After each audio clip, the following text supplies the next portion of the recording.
Thank you so much for being here, Teresa. I am so excited to talk with you.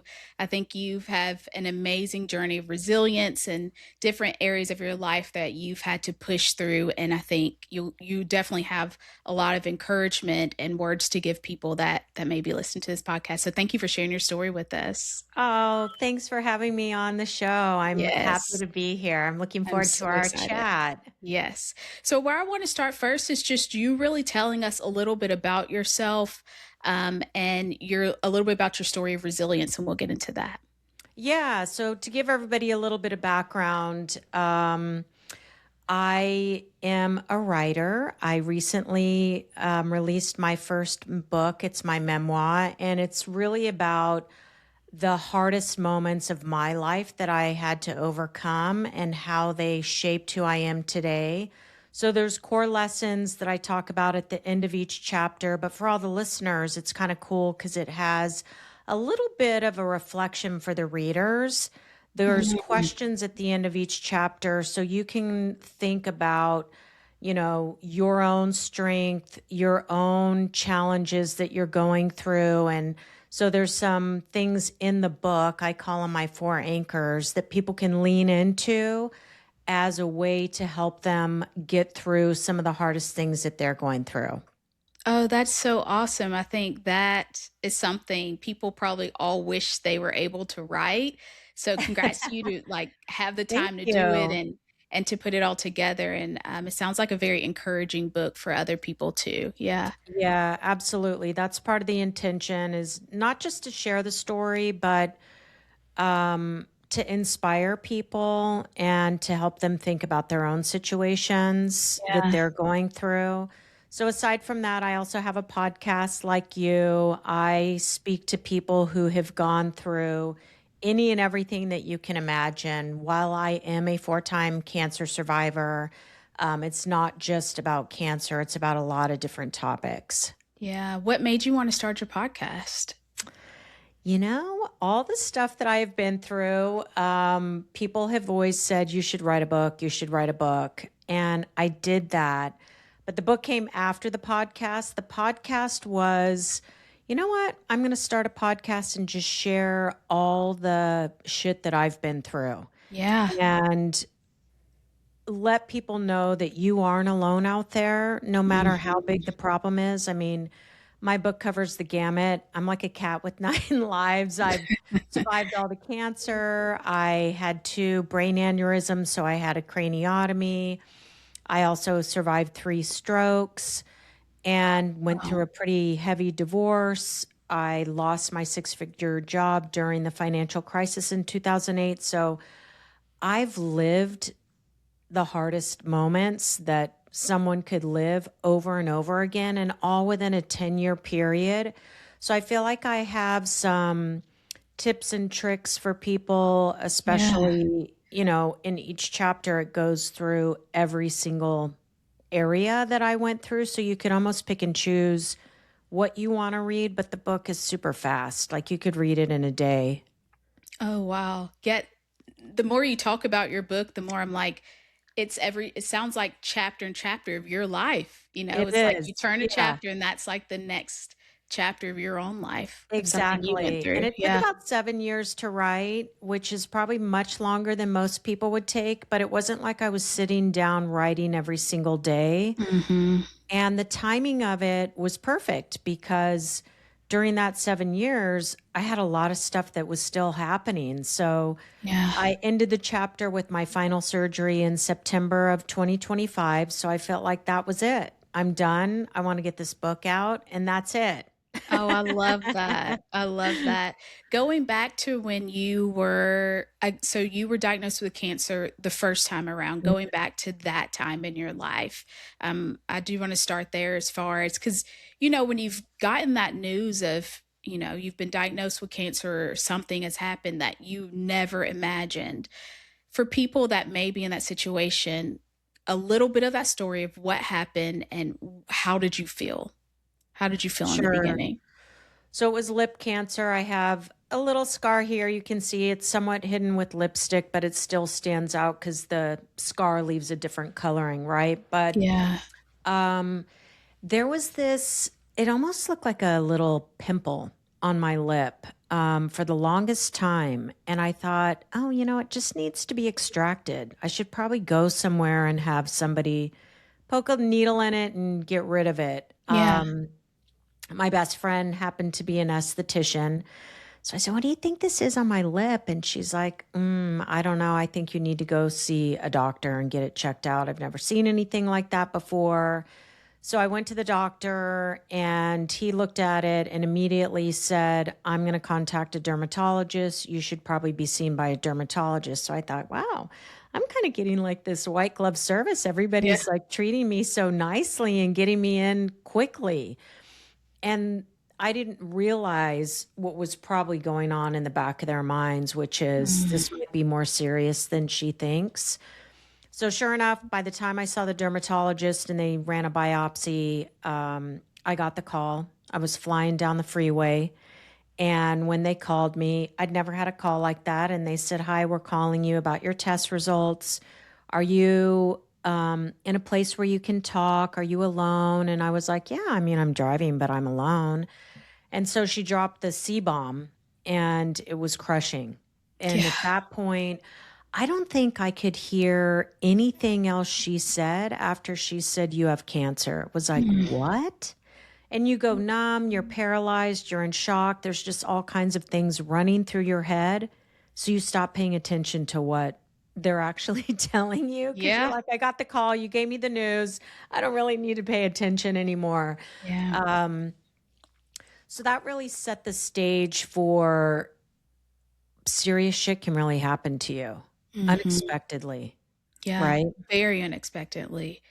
And Yeah. so going through all of that, you're a four-time cancer survivor, so there was a fourth time where you were diagnosed with a cancer.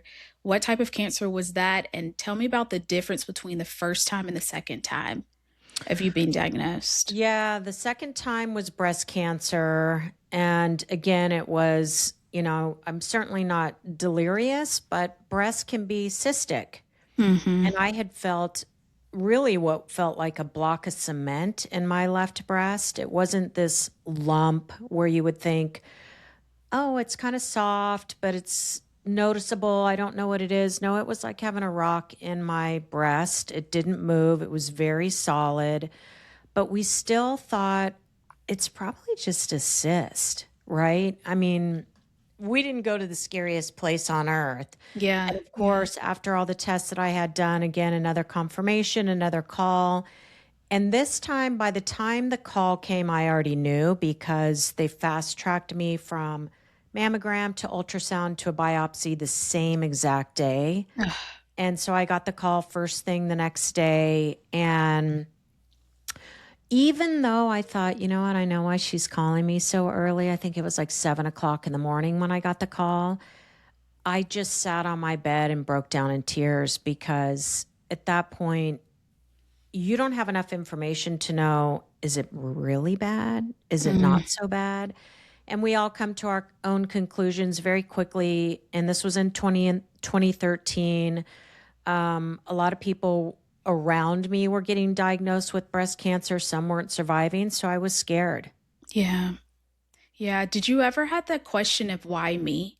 Did you Never. ever go through that phase? I never did. Wow. See, I did, and I hear a lot of people go through that, but I'd love to hear your side of it, of what questions or what was going through your mind go What the during that. hell? Yeah.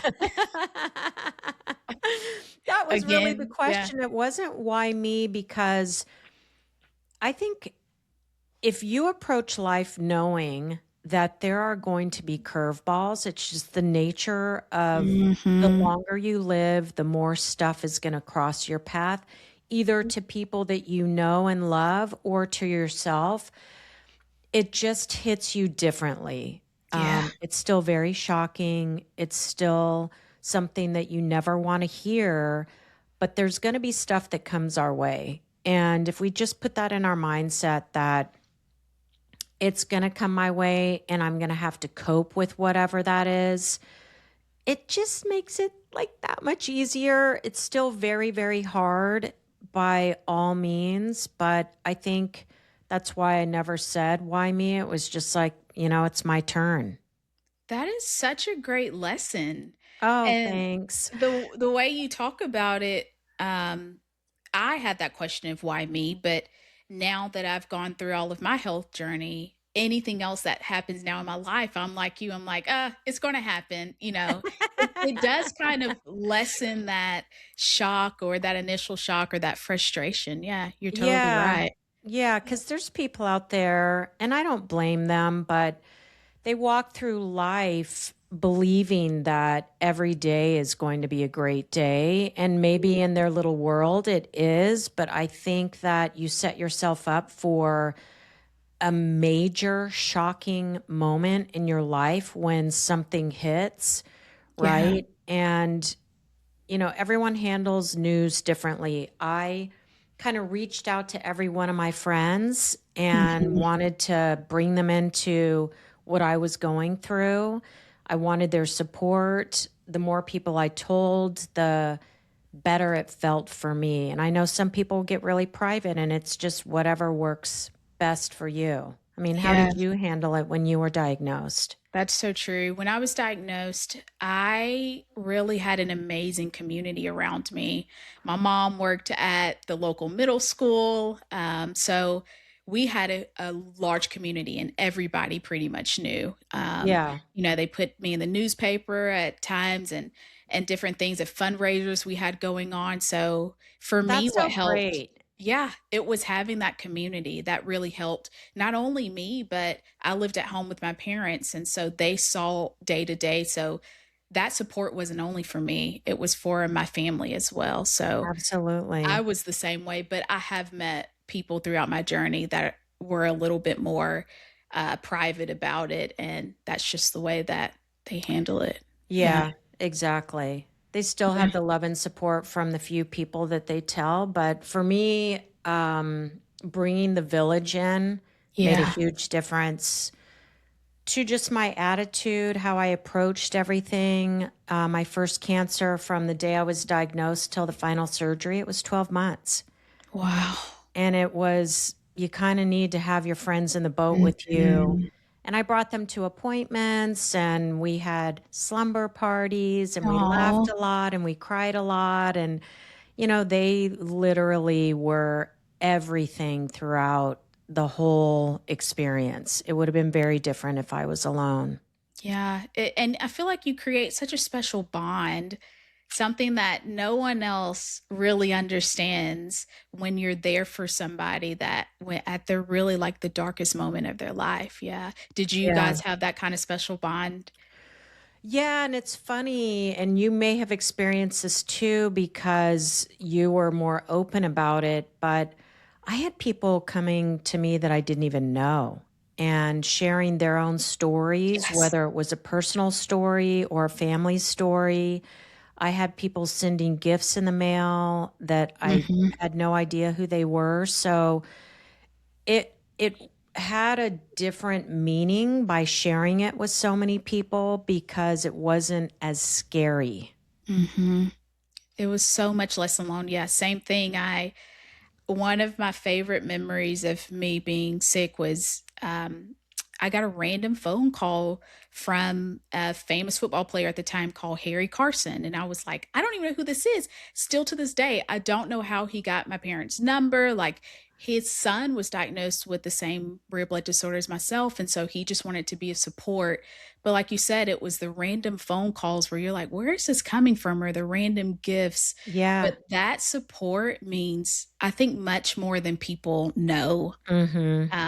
and it's something like you, it sounds like you still remember, like, I still remember the people that supported me and that were there. Yeah. I Yeah. got this little magic wand. It's probably about this big and it's not jewelry.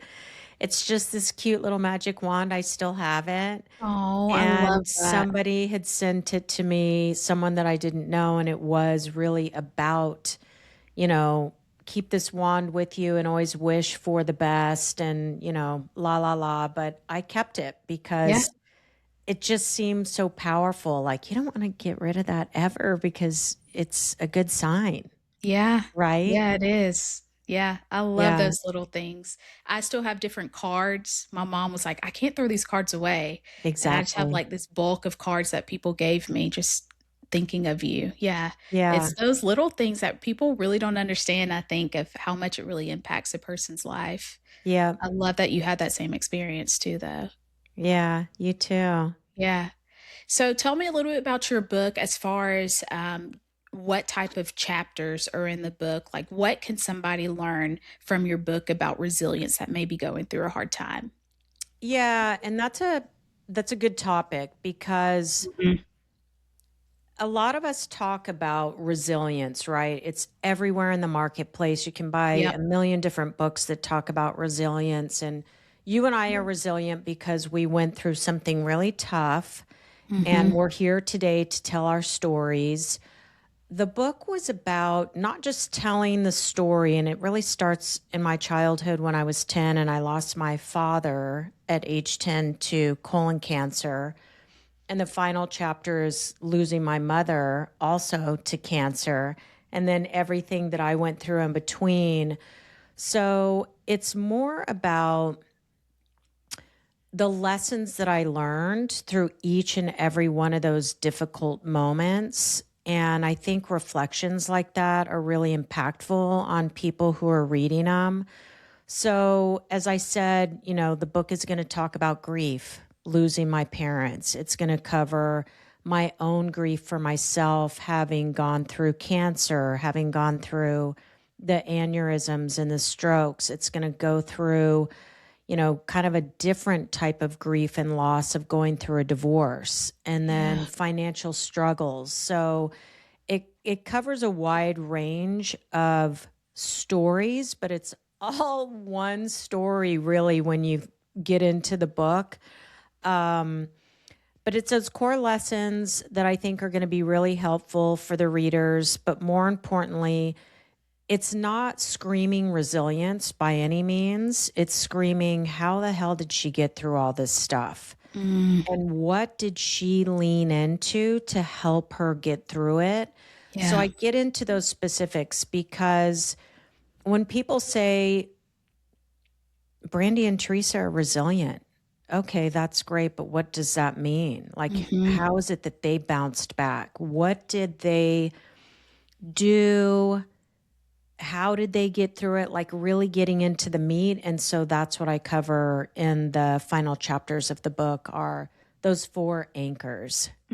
That was my next question was as far as your journey, how did you get through it? Like what's a one lesson that you would give somebody that's listening to this podcast right now of how did you get through that? Yeah, without giving too much away, Yeah. because we want people to read the book, Exactly. there were four major things that got me through. And I'm going to give the bonus one away because I think it's something that I tell others who have called me and said, my family member has cancer and they're freaking out, right? They're worried that they're Yeah. going to die. And no matter what you're going through, no matter how hard it is, we don't give ourselves permission to laugh.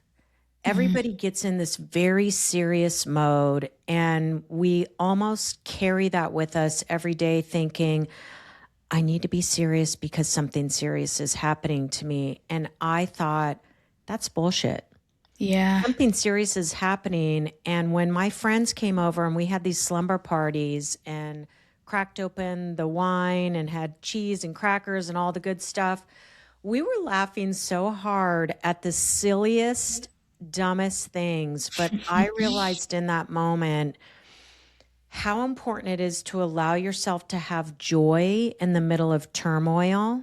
Mm. And that if you're going through something hard or you know someone who's going through something hard, bring in your funny friends.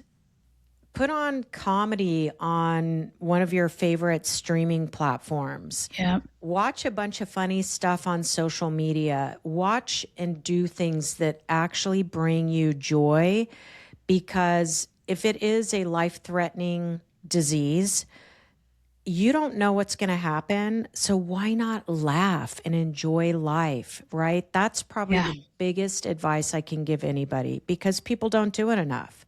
Oh, don't Yeah. make me laugh. It's very serious right now. It's like, no, you need to laugh. That's why Yeah. you need to laugh, right?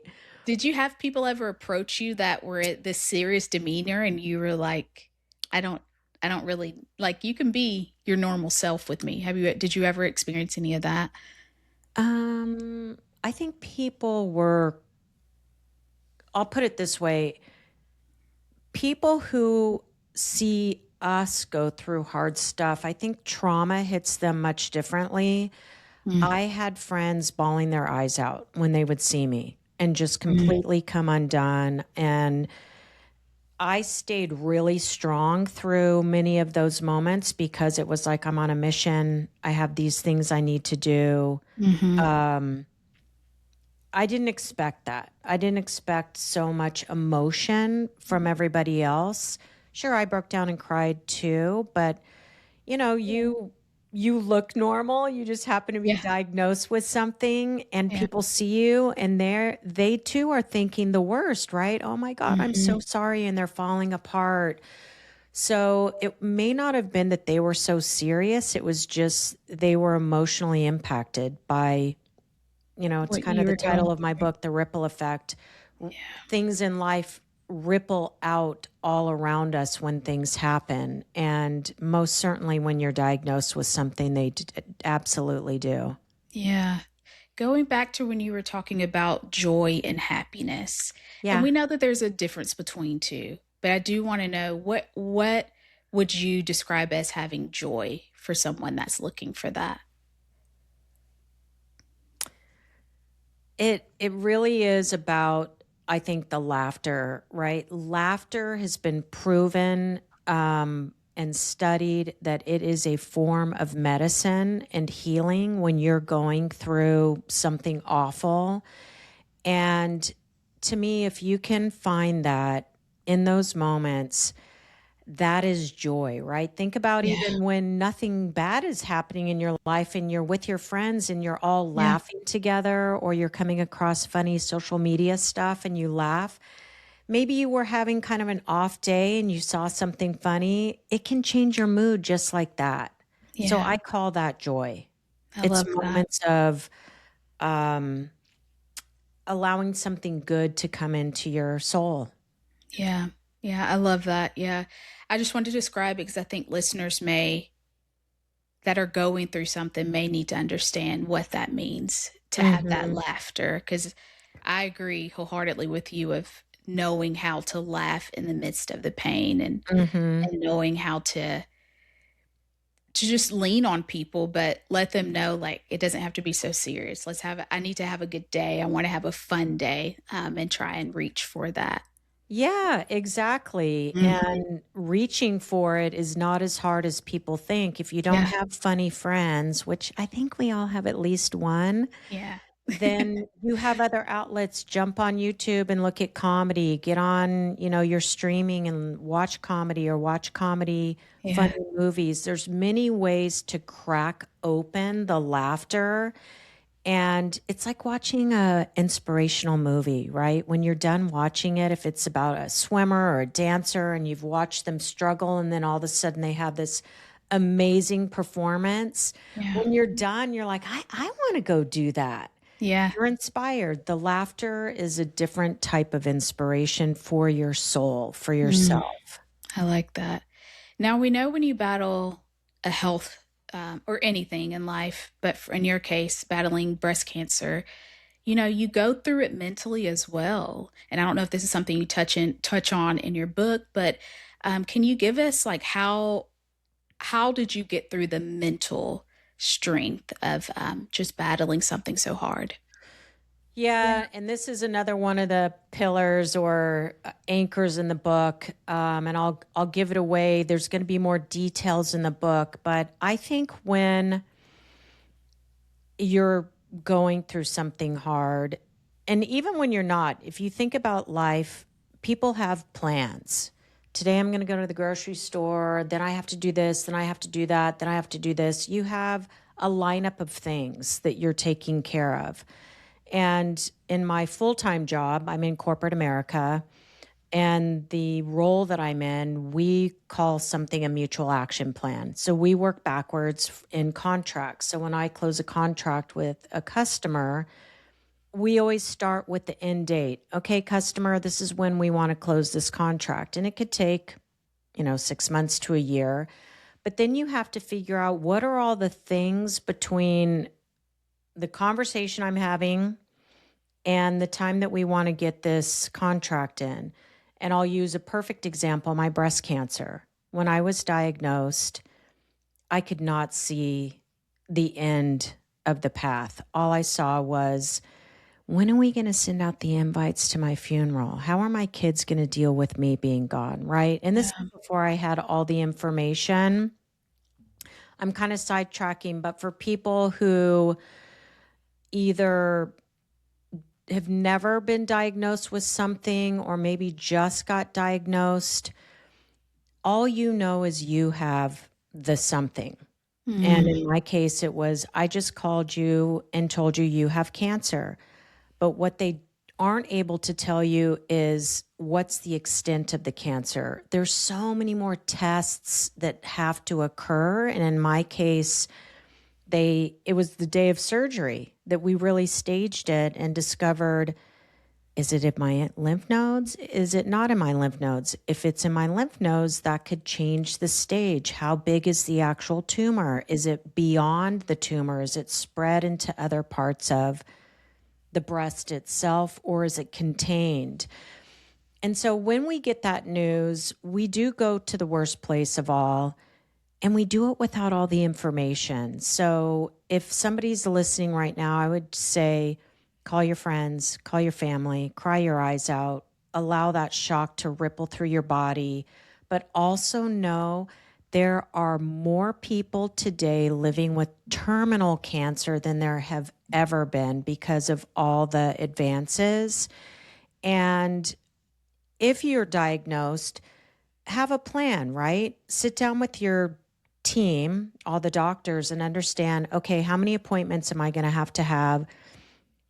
Is this a one-time surgery? Are there going to be multiple surgeries? How far apart are those surgeries going to Mm. have to be? What else is going to be a part of the treatment plan? How long is my treatment going to be?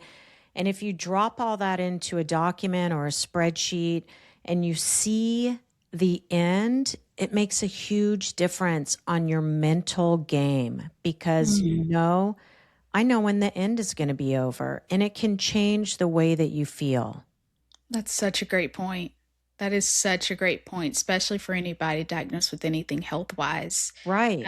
Just you saying that, I was thinking back to my own journey of not really knowing what that end was for me and just going to that next doctor's appointment thinking, "Is this it?" The next doctor's appointment, "Okay, is this it?" So, Right. yeah.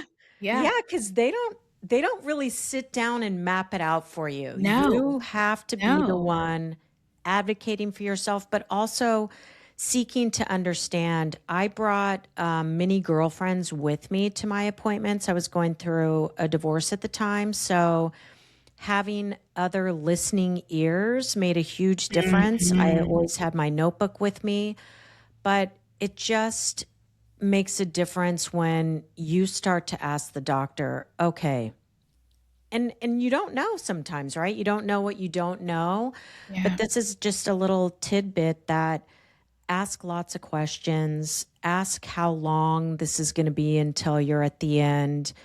If they don't know, try and figure out what are all the things that have to happen before you're going to know if you're free of cancer or whatever the Yeah. situation is. Even if you're going through financial struggles, you need to figure out a plan. What's my Yeah. plan? So that's really what this is. It's putting a plan together so that it can help lessen the anxiety, take away some of the fear that you have about, oh my God, what's going to happen? I don't know about you, but yeah, there's always fear inside me every time I go in for surveillance. Yeah, It's same. like, is Yeah. this going to be the day that they tell me this is Yep. cancer number 5? Yep. Right? My last appointment, I was freaking out, so yeah. Yeah. Yeah, I get it. Yeah. And it's something that everybody who has had some kind of disease that can slip back into Mhm, place, it's in the back of your mind. It just mhm. is. It doesn't dictate our life. Right. It Yeah, doesn't change how I approach my life. I'm still living exceptionally wonderfully and making sure happiness is in there, but and that's why I think the plan's so helpful. yeah. Your book, I'm so excited for, and I hope listeners read it because it just sounds like something for everybody, even when you're Yeah. talking about, going through divorce while also going through battling cancer. It's like it's something for everybody. And it's, I am now at the age where either people are staying married or they're starting to get a divorce. And so Oh. have seen that within some of my friends and people that I've talked to, and how that changes so many things. Divorce does. And it's such a hard road by itself. But Mhm. for you, you had that on top of battling cancer. If you don't mind, you don't have to divulge so much, but I would love to know kind of how you navigated both at one time. Yeah, so it was when I had the lip cancer that the divorce was in full swing. And the lip cancer journey was nothing like the breast cancer journey. It was pretty devastating because let's see if I do this, the after the procedure, my lip was like out to here, almost like a Oh, baseball wow. for like a couple months, 3 months or something like that. And so there was that great distraction, but I will say divorce for me, and I've heard other people say this too, was much harder, far harder than the four cancers, all the surgeries. Because I've had, I mean, in my book, I talk about the 27 plus procedures that I've had in my life, which is a lot. Gosh, you have But lived it, 9 lives. yeah, but it's like the divorce was really difficult. It's Yeah, different. It yeah. includes two people plus your Mhm. kids, and your whole life absolutely changes when you are walking away from a marriage. Your lives formed together, your friendships were Yeah, together, your yeah, home, everything becomes like your little basket of your world. I can't even describe it very well, but when all of that ends, you're struggling to figure out, who am I? What do I yeah, even like? Who are my friends? What do I like yeah, to do? Because, whether people want to admit it or not, when you're in any kind of relationship, you make kind of consolations. You want to make sure each party enjoys what the other likes to do, right? You do mhm. things together, you do things apart, you're with your friends, they're with their friends. But you want to make sure that, everybody's in agreement on kind of the rules of the marriage. And I Yeah, know that sounds harsh, but it's kind of the facts. And so when that is over, maybe there was something you dreamed about doing and your spouse was like, no, that's not something I want you to do. And then when you're divorced, you're like, oh my gosh, I have this sense of adventure and freedom. I can go do any and everything because now it's just yeah, me and it's not going to affect anybody because now I'm with myself and my kids. So it was life changing. yeah. It's totally different. Hmm. I've watched people go through it, and being on the outside looking in, you know, I see how it changes. It changes everything. And like you Yeah. said, I can definitely see why you have the questions of who am I now, without having that partner and living together and having kids live in the same house together. Yeah, Hmm. Exactly. Yeah. it's totally different. How I do want to touch on family as well, because I think when you battle so much, your family's there. Like they're there every step. I don't know, how many kids do you have? I have three boys. 3 boys, wow, I bet they eat you out of house and home. They sure Yeah. did. I just when you go through something like that, I bet your boys, they were there, they watched it every Mhm. second. Did you ever have that worry for them of them watching everything? How did you Yes. guys handle that? Yeah, so when I had the cancer, the breast cancer, because my kids were so small at that point, one was 3 and the other one was, closer to, 7. And my oldest was 7 years older than that, so 14. I wanted to protect all of them, and I didn't want them to necessarily come to the hospital and see me because Yeah. that in itself is shocking. So my mom came into town, the kids stayed with their dad, and, we talked on the phone. But what was interesting is when the kids first came to see me when I was at home in recovery, and I had, we called them grenades, they're drains, and I had 4 of them Yeah. across my rib cage. And obviously I had my robe on and everything, but they stood at my bedroom door and they both looked at me and they said, "You still have your hair." And I was like, "Yeah, why wouldn't I?" But they thought when you have cancer and when you go have surgery, you lose your hair. Yeah. And so it's interesting what young kids put together in their own mind of a story of what cancer looks like from, maybe other moms that they had seen at school or out and about, and just kind of put those two as hand in hand. But it was very hard for each and every one of them. My youngest was 3. He was cute. He screamed it out to the world that my mom has breast cancer. The other one was terrified. He had to Yeah. sleep in my room, so we moved his mattress into my bedroom, and he slept in my room before surgery. And then once I was home and in a better like place moving around, he came back in the room. So, and my oldest wrote beautiful letters to me. They're in the book, heartbreaking Oh letters. So, yeah. gosh. I have 2 sisters, so we're having 3, first, middle, and the youngest. Yeah, I think you talking about, like, the middle being there with you by your side and sleeping in the bed, the youngest, knowing but screaming it to the world. Yeah, I think it's something about that order too, and then you have Really? the oldest that kind of sounds like was kind of maternal to you and trying to nurture you as well. Would you say that was kind of how it was? Yeah, I would. That's a Yeah. good way to summarize that. Yeah, Definitely. that's I always say it's something about, like, threes, and I guess because I have 2 sisters, I see it also. I'm the middle of the 3 of us, but, Oh, yeah, okay. that's So so I described interesting. you. Yeah, you did. I was like, that would be me. Yeah. Yeah. Oh, Yeah, that's that's so cute. interesting. I love that though, how they were by your side even through probably their own fear, Mhm. of watching it as well. Recently, I've had my family has come onto my podcast one by one, and we've been able to kind of, for the first time, really talk about what happened when I was sick, Oh, wow. because it takes a minute to really divulge, like, well, this was what everybody else was going through because the focus is solely on you. Mhm. Would you say you guys have had that time to speak about what's going on?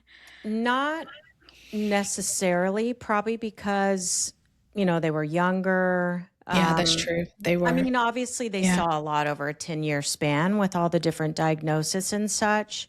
But Yeah. I love the idea of bringing them on the podcast. I don't know if Mhm. they would even be open to that. Yeah. They'd probably, my oldest would do it. I think the other 2 might shy away from it. Yeah.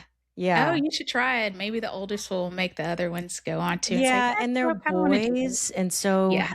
having emotional conversations in a public format like that Yeah. would, I think, would cause them to say, "I'm not gonna do it." My oldest, absolutely. Yeah. No problem. Yeah, it's been so interesting to have them on, and just to kind of talk about I like, my bet. younger sister was home when I was sick, and, We all talked about how like we hid and cried because we were trying to protect each other, but we really wish we would have cried together, and just Oh, kind of little lessons like that that you learn within that time. Yeah. yeah. Because people are, like I said, the trauma they experience is so different than what we're going through. Yeah. Yeah. And there were times where I felt like some of my friends were falling apart more than I was. Mhm. But then there was times when I just couldn't get a grip, right? By the Yeah. time so it was my third cancer, my reoccurrence for my breast cancer came around, that just destroyed me. I mean, it was like, oh my gosh, are you serious? I got to Mm. do this again. And it was a bigger problem. It was more extensive. And so when I was done with treatment, I just was a terrible emotional mess because I thought, did we get it?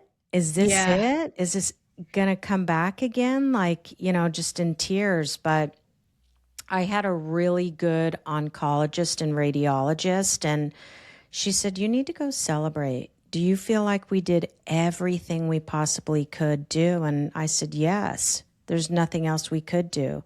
Then you should go celebrate, but make it a special celebration. Don't go out to dinner and just have a glass of wine.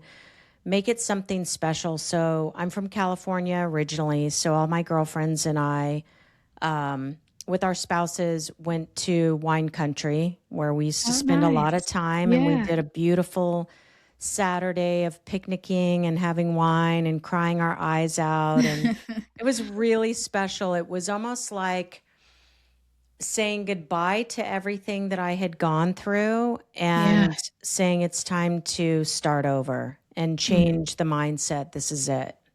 Yeah. Do you feel like that time was healing for you? Yes.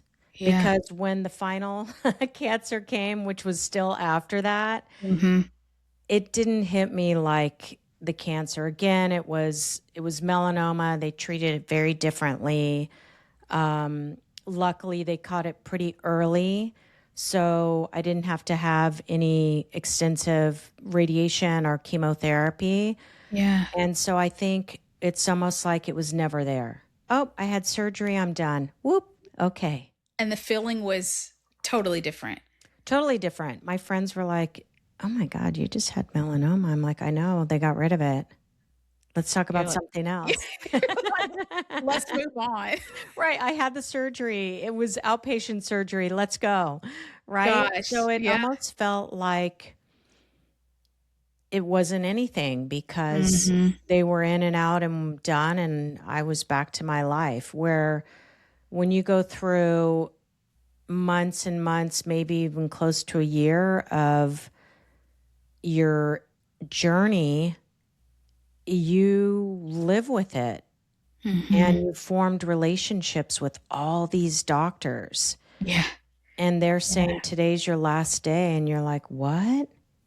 Who's going to be watching me now? What am I going to do? It's almost yeah. like you're not taking action. So it kind of freaked me out. No one really talks about that. Where Yeah. it's like the last day you see your doctors, because it is, or the nurses, or the person that drew your blood. Yeah, it's something about that. I was really sad. And it's Yeah. almost like you get, I don't want to say addicted, but I was in it for so many years that Mhm.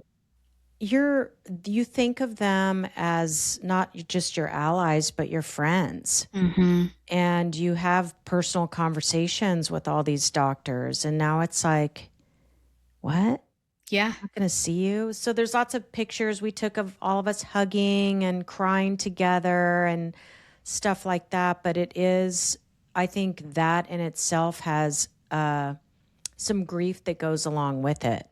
That is so very true. It's something about leaving those people that they become your support. But Yeah. sometimes, I mean, you probably saw them more than seeing your friends because 'cause you're in and out of the hospital so much at times. Yes, Yeah. absolutely. Wow, I never thought about that, but it is a type of grief It to have was. to. It really was. I was very sad. And Yeah. so you put the combination of I lost my friends, which, Yeah. that's what I'm calling them, right? And I'm Yeah, yeah. sure as doctors, it's strange for them too. It's like, oh my God, I spent several years with Teresa, and now I see her maybe once a year, depending on what type of doctor it is. Yeah. And I'm sure they love some of their patients, and some of their patients, they may be really happy it's Yeah. the last time they're going to see them. Yeah. Oh, that's so awesome. I'm glad you touched on that because that is something that you don't really talk about. It's so instant and quick of, "Oh, you're good now," and it's a great celebration, like you said, but Hmm. some grief does come with that, Hmm. of not Did going you to the ever feel that doctor. way? I did, yeah. Yeah. I at one time was at Emory Hospital, and I have pictures of the nurses and hugs, and on the last day, and exciting as it was they became my support system. They know everything about you. You feel They like, do. I mean, you become so vulnerable with these people, and then you have to leave them. Yeah, Yeah. it is I very even true. watched the plastic surgeon. So you have a breast surgeon and a plastic surgeon, and then a million other people on your team when you have breast cancer. And I watched my doctor get pregnant and have a baby Oh, through you were my whole time there. with her, gave her, a beautiful baby shower gift and everything. So, Oh, that's so I mean, awesome. yeah, you think of them as your friends. You do. You do. That's something I talked about. Maybe that's something you should really look into. I mean, it's so true. Yeah. Something you could definitely probably write a book on, to be That honest, in that's the itself, that's the next chapter book, right? right? My friends who have read it, they're like, "It's so good, but there's Uh, so much more that you could have yeah, talked about." I'm like, "I know, but you gotta cut it off at some point." somewhere, yeah. They're like, "We know this and this about you." Yeah, That's funny. exactly. That's funny. Exactly. I do wanna leave listeners with any words of advice, any wisdom you may have for them, just to around your entire life, honestly. I mean, your book starts at childhood and goes on from losing your dad first, correct, to losing your mom in Mhm. the end, and everything in between that. And I mean, to me, you were just like the definition of somebody that survived.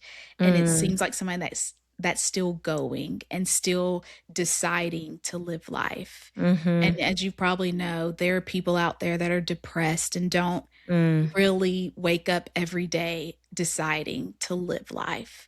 So to Mhm. somebody out there that may need that word of wisdom, like, what would you tell them? Yeah. Ooh, you're making me emotional. It's Um, true. it is. No, there are Yeah. people that are lonely and don't have somebody. Yeah. Let's see. There's a lot of things that I could say. I think the first thing is it is okay to cry when things aren't going your way and when something major happens to you. Be emotional, feel what's going on in you, and don't be afraid to ask for help. Mm. And when I say help, I'm talking about support. Bring people in your world, bring people in the boat with you and let them help you through the hard stuff. Yeah. I think people who decide that they can do it alone, and trust me, I was that person. Um, I'm strong. I can do it myself. I don't need anybody. You create more loneliness for yourself. So ask for help. Your friends want to be there more than you realize. And if you have friends that don't want to be by your side, there will be others who want to be by your side. So it's so important to allow people to help you. They want to help you. And pay attention to things that are happening in your body. If Mm. you're tuning in to what's going on, you'll catch whatever might be happening sooner than later. A lot of people are oblivious to kind of that mind body connection. I'm very aware of what's going on. And if you believe something is seriously going on and your spidey senses are saying, there's something serious going on, and your doctors are like, yeah, we don't know what's going on with you. I have another book I could write just about that. Advocate for yourself. When you Yeah. believe, you Yes. keep going until you get to somebody who says, guess what? Yeah. Because I can guarantee they're going to say, guess what? So advocate for yourself, believe in yourself, and always rise to the occasion. You can still feel very emotional and beaten up, but you have to rise to the occasion and you have to want to get out of the situation that you're in, no matter what it is, if it's health, finances, marriage, all kinds of stuff. The story can go on, but believe that you will get through even if you can't see light at the end of the tunnel. That's rising to the occasion. It's easier to crawl up or curl up in your bed and hide from everybody, but it does you no good. You're not serving yourself. The way to serve yourself is to advocate, bring your friends in, laugh your freaking ass off, even if it feels like it's the worst thing in your Yeah. life, and just believe in who you are and what you can accomplish, because people have more strength in them than they realize. Everyone says, there's no way I could get through what you got through, Teresa. You don't know that. Mm. Maybe I wouldn't have known that either, but you Yeah. don't know until you're in it. And I guarantee you're going to have a lot of reasons to want to keep living, Yeah. right? Going through that. Yeah, it's so true. Thank you so much. Thank you for hitting on the isolation part of it all too. I mean, the more you isolate yourself, the more comfortable and normal it becomes. And I think there's so many people that do that, especially people when they go through things. They isolate, isolate, isolate. But like you Mm, said, there is somebody out there that wants to be there for you. Yeah, hmm. it is very true. Wow. Yeah. I feel like we didn't touch on everything in your story. I feel I feel like you probably could do, like, a part 2, part 3 because it's your story is just amazing as far Thank as you. just what you've been through, but the way you come across, I must say on camera is I hope people watch it because it shows just, like, yes, if I can get through this, you can too. Like you said, Hmm. you don't come through with a sad demeanor. You have a Mm. demeanor of, "This is what I've been through. I wanna help whoever's out there," but your demeanor is so calming, and, Oh, I think so yours thank is you. too. Thank you. I Oh, think thank you're a you. very calm person. The whole time I'm like, she's so easy breezy. I like All her. the time. Probably too much, but I am. Just No, chill, I yeah. love it. It's Yeah. good to have a variety of friends in your life, especially the ones who are really groovy and mellow. Yeah. I can operate on high octane most of the time and be maybe a little bit intense. Some of that's just the type of career that I'm in. Yeah. But people like you are just soothing for the soul. Yeah. Oh, thank you. Thank you so Yeah. much for doing this. Can you tell people where they can find your book? Yeah, so it's on Yes. Amazon, and look up my name, not the title of the book. The title of the book's The Ripple Effect, but there's a lot of books called The Ripple Effect. Um, it's Teresa Baglietto, Teresa Baglietto. And I'm all over social media. I'm on YouTube. And thanks for having me. This was a Yeah. meaningful discussion. I appreciate it. Thank you so much, and I'll drop all those links in the show notes too, so they can find everything about you and hopefully Awesome. get your book, 'cause I'm excited about that for you. Yeah. Yeah. Thank Thank you. you. Thank you so much.